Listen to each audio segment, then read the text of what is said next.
Hey, everybody, welcome to another episode of 50 Conversations with 50 Strangers. God, I love what's happening in this show.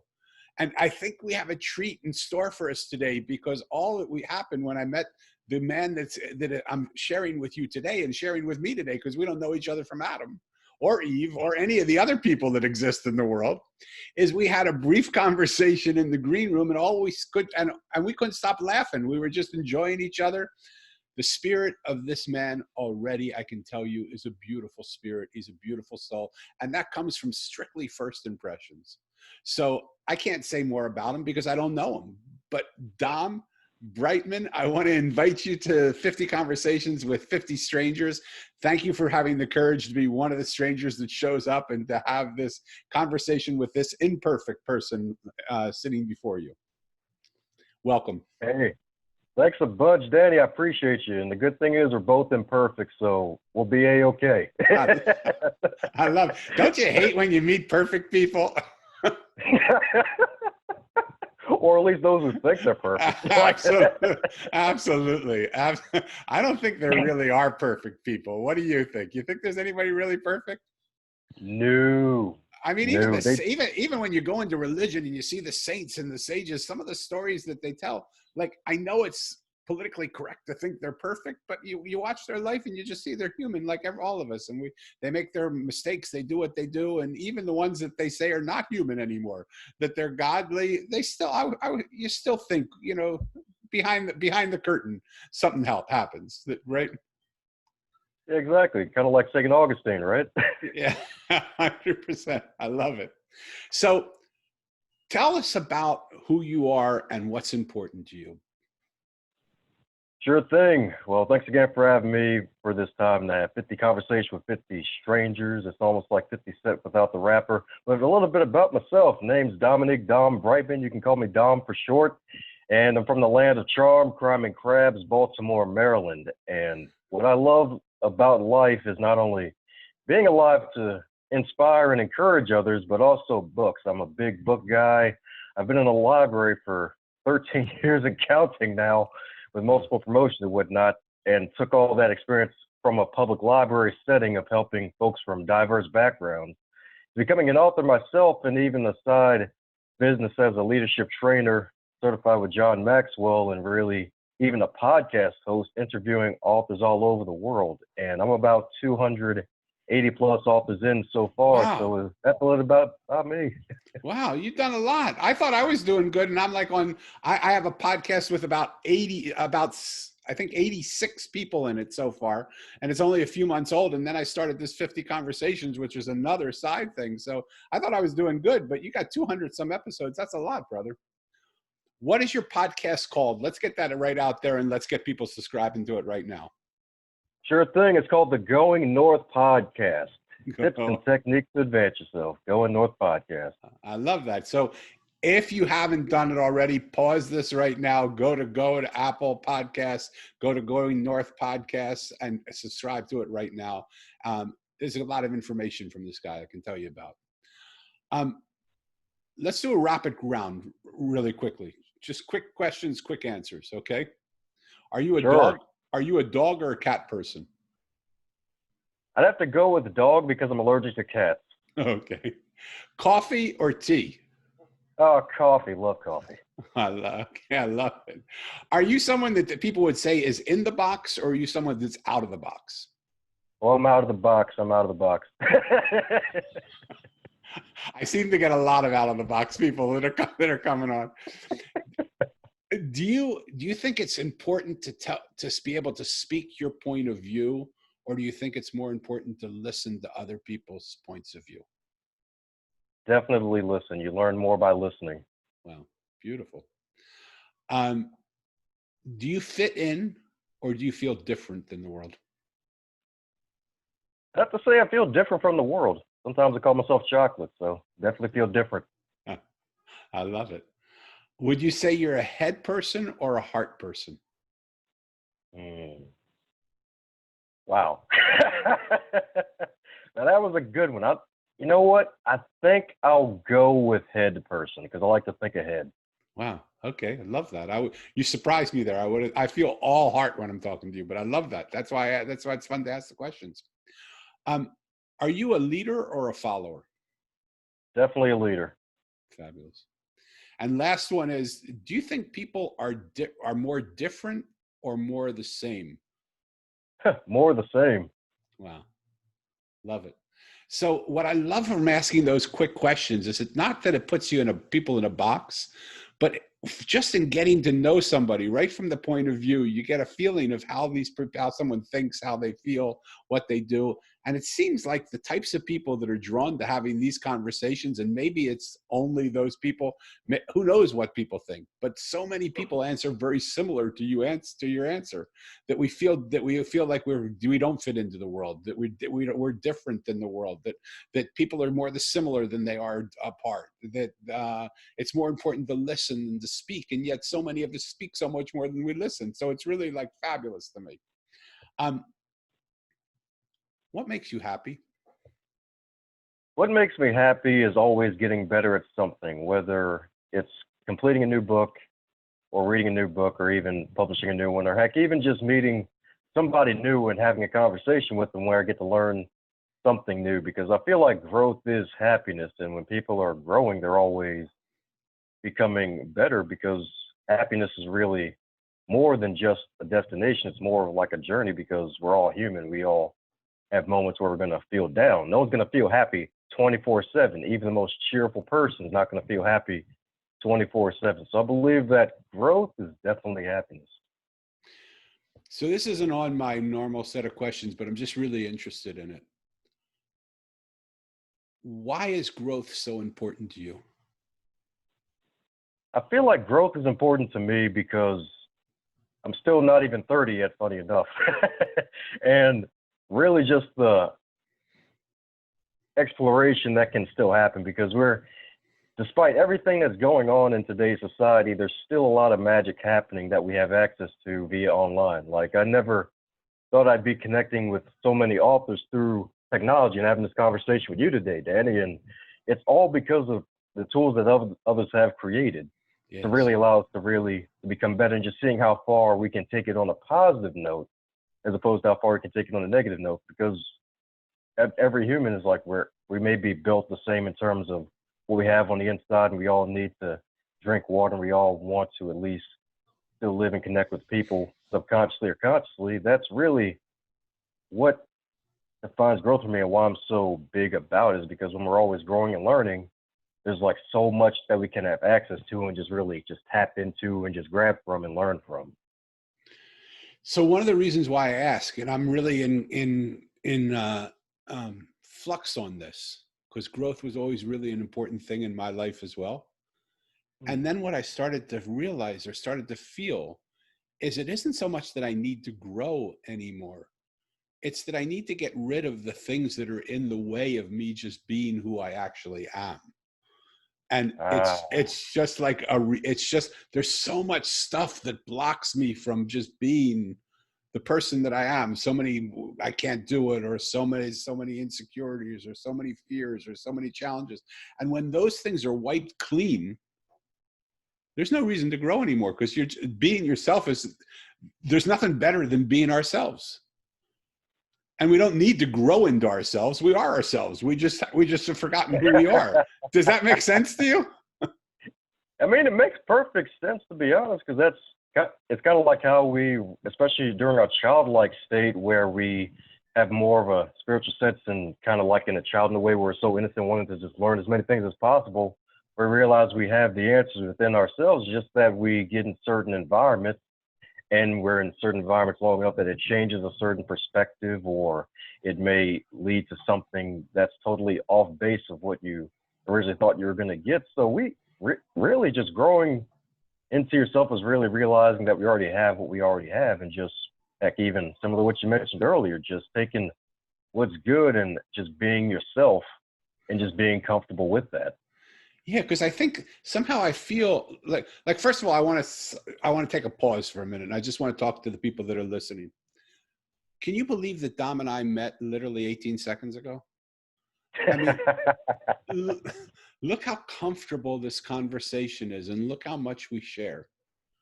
And all it took was just sitting down with each other and just starting to have a conversation. And what Dom spoke about of the internet being this resource that allows us to go from San Diego, where I sit, to Maryland, to Baltimore, where he sits, and to be able to have a conversation just like that, where he shows up in my living room and I show up in wherever he is, and we're now talking to each other. And if you feel what I feel, like I'm sure you do, there's such an ease to it. This guy could be my brother and my friend forever. And we never even knew each other and never even knew that was possible. So I just want to, like, one of the beautiful things that's happening out of 50 Conversations with 50 Strangers is this invitation that I just want to lob over the net to all of you listening. Start to have conversations with people you don't know. You might be surprised. You might get some of your best friends might come from it. Like, I love this guy already. You can feel from everything in his vibe. He's just this warm, loving, good guy that you just want to spend more time with. Okay, that was, just a little side note. It's all good. But it really is so interesting because we don't do this so much. We normally stay in our silos and we talk to the people we know, and we don't go outside of those things. And I think a lot of the problems we have in the world today is we just don't listen to each other. Right? Mm-hmm. Mm-hmm. Oh, So, yeah. Oh, yeah. tell me about that, because that got a lot of points on the Richter scale there of your response to that. Tell me what you feel about that. Well, I agree with you wholeheartedly, because being in customer service for over a decade, especially in the evening times where people are coming from jobs that they hate, dealing with traffic that just throws their anger Richter scale all the way up to 0 to 100 instantly, and they throw all of their bad energy at you because you're a person and a human, not because of you personally, just because you're there and they just wanted to take their aggression out on you. It's really just a lack of listening that is so needed in the world, whether pandemic or not. The pandemic really revealed a lot of things that need to change and that are still changing out there. And if folks just take the time to listen to one another and communicate with one another, it's definitely one of the first biggest steps to having some lasting change, because folks carry a lot of weight on them, like weight that's so huge, so probably more weight than all of the Planet Fitness gyms in the darn country. And they sometimes take it out on other people unknowingly because they had a bad encounter with someone and didn't know how to respond.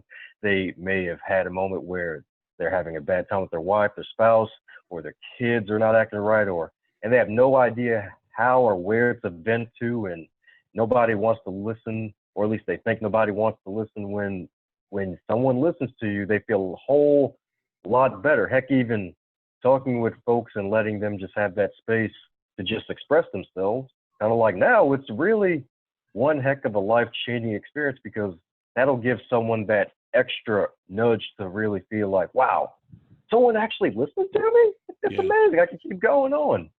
I love that. There's a character in my book, The Mosaic, that's the trash man. And the story very quickly is about a boy who loses his parents 2 years apart on the same day. And it mirrors the story of my life, which was July 4th. I lost both my parents 2 years apart. And so when the character in the book asks the adults where his parents are, the adults tell him they're in a place called heaven.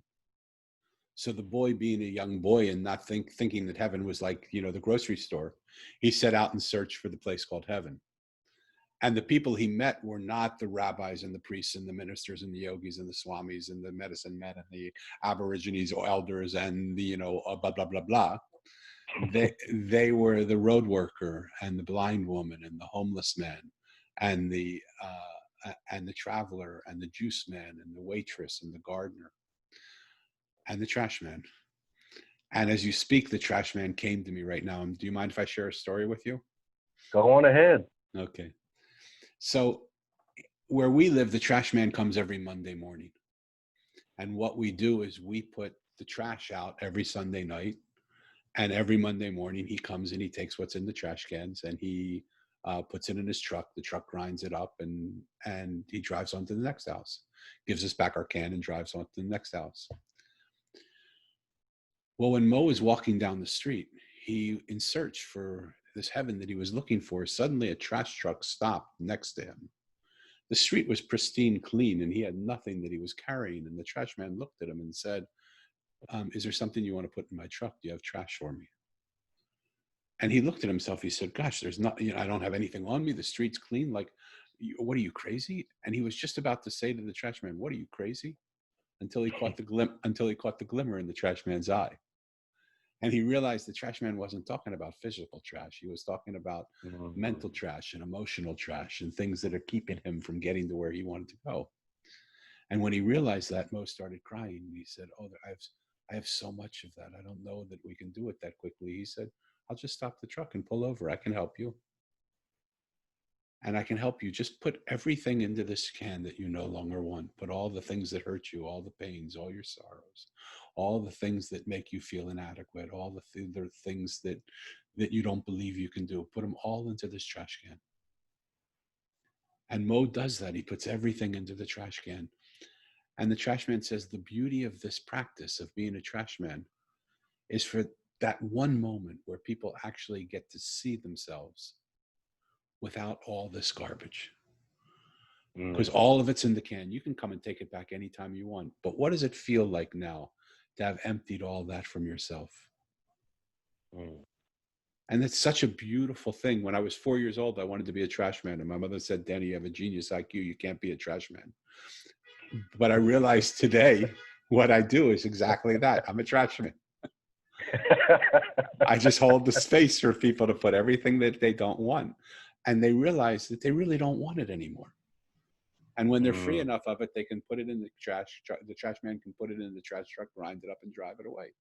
And the beauty is he comes back every week. So, or he comes back as often. Now that you know him, and those people that are here know him, you can call him anytime you want. He'll come all day, all night, whenever you need him to come and take your trash and help you take it out. So it's interesting, just the image. I was inspired by what you said to share that with you people, with you and with them. What do you think of that story? Hey, I love it. Funny enough, it reminded me of a TEDx talk where this guy, he was a U.S. Marine veteran, and he basically had this box at the end of his speech where he talked, and his main message was don't find an excuse, find a way. Wow. And he wanted everybody to just write down something that they were basically holding on to, an excuse that they've been holding on to, like if they feel like they don't have time, enough money, or something like that. And then just write all those things and put all of those in this big excuse, this cardboard box, and that he was going to take the box and just throw it away. And I was like, wow, like that story reminded me of that TED talk, man. So it's good stuff. I never heard that TED talk. I'm going to look for it. So I love that, because I love stories like that sort of, and it shows again how similar we all are. We tell different stories, but the stories are the same. What do you think the world is trying to say, one, to us as a world, and then two, to you individually? Okay. That's a good one. Well, I'll say what the world is trying to say to us would be, besides the just listen, is just that we've had enough.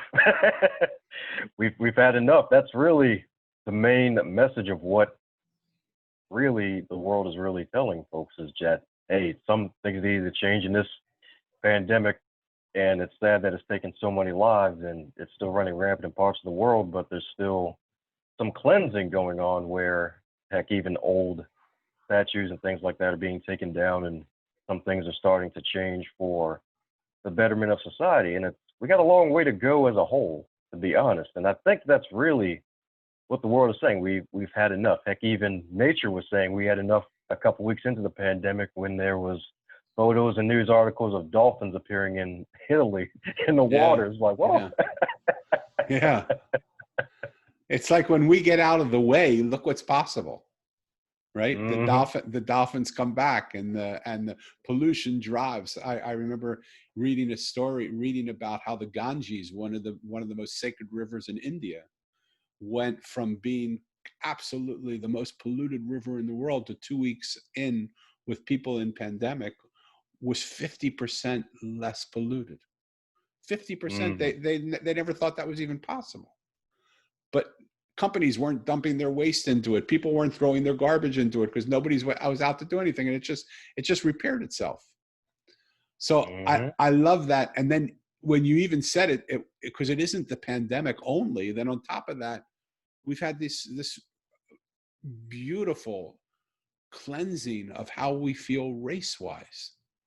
And people who even didn't think they were racist are starting to see how inherent the training has been to think white is better than black, right? And it's like so fascinating to watch.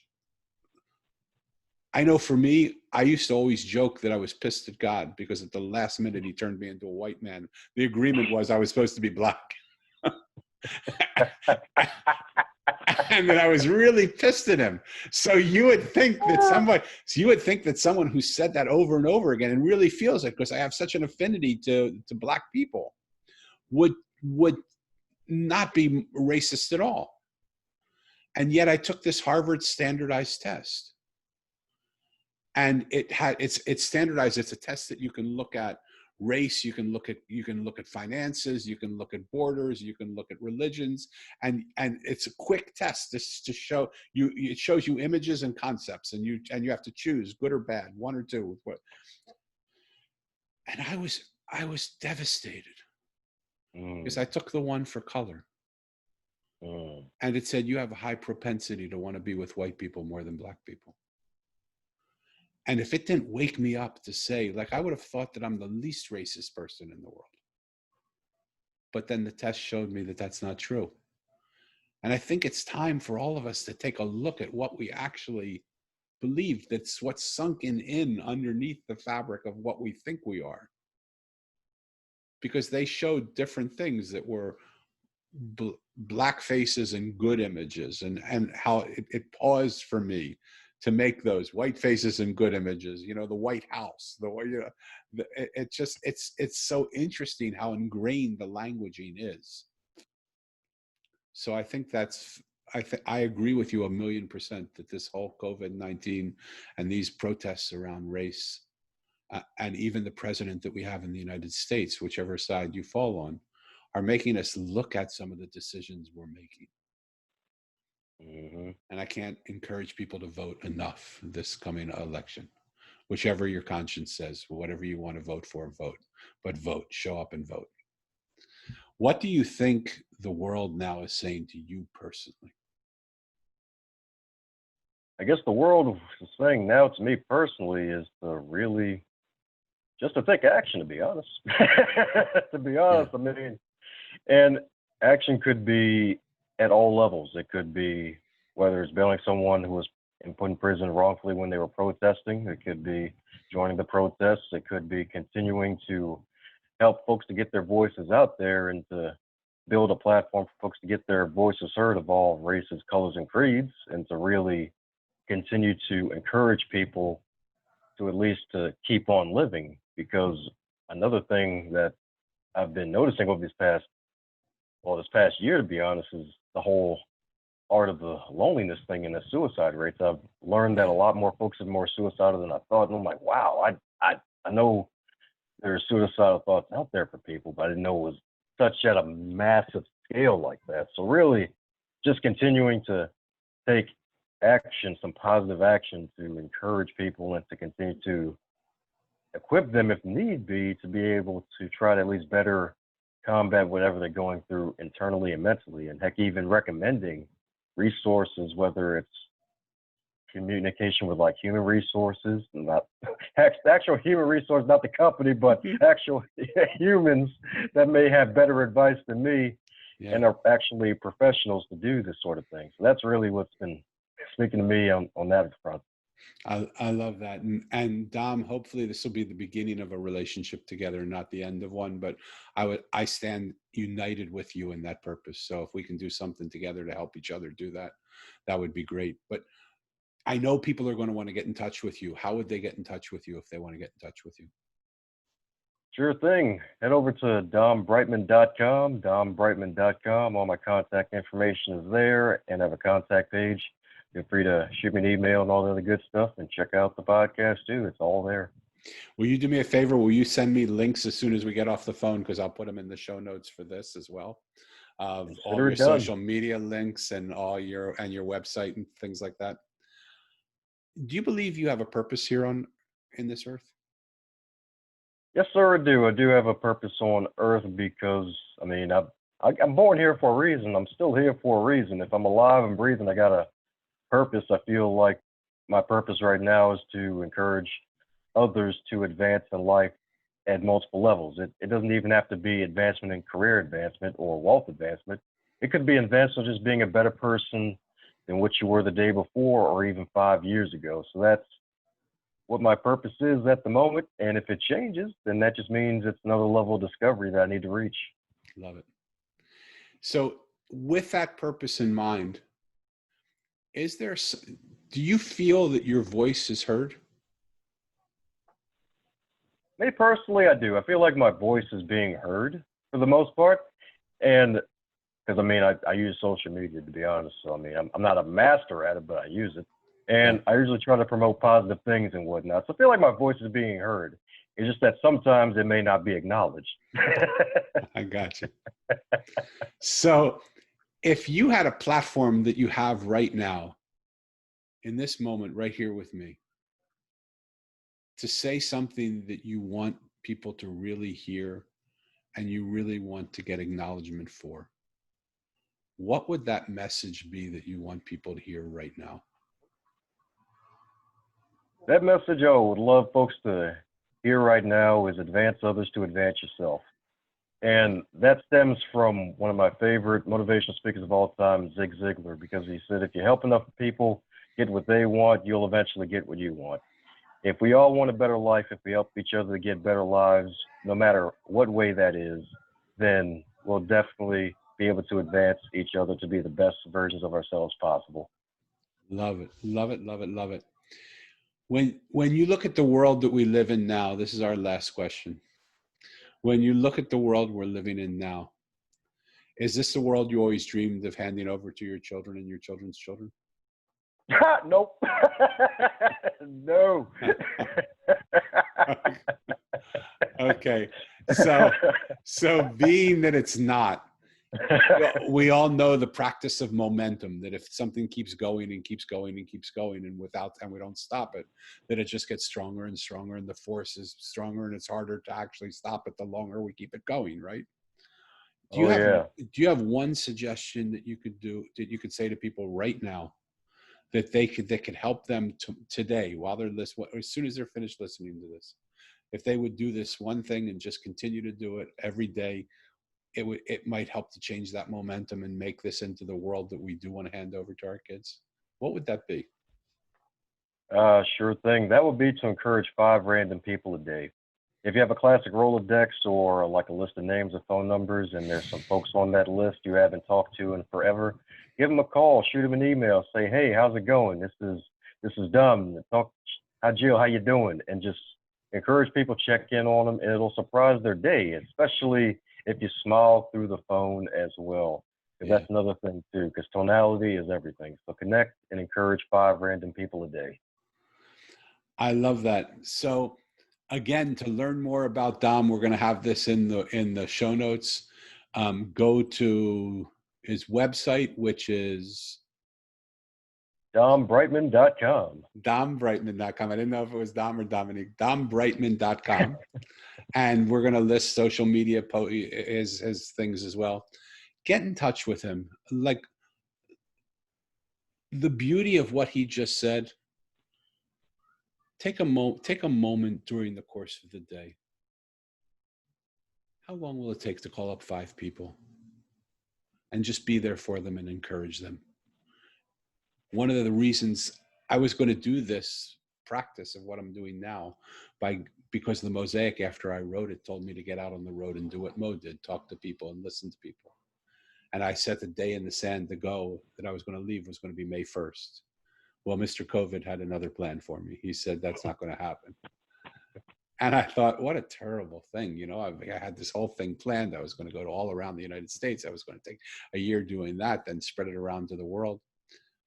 But then it's such a beautiful thing to just sit here in my living room and be able to have these conversations with other people isolated in their homes, and to just give to them now this opportunity to feel not so isolated, to connect.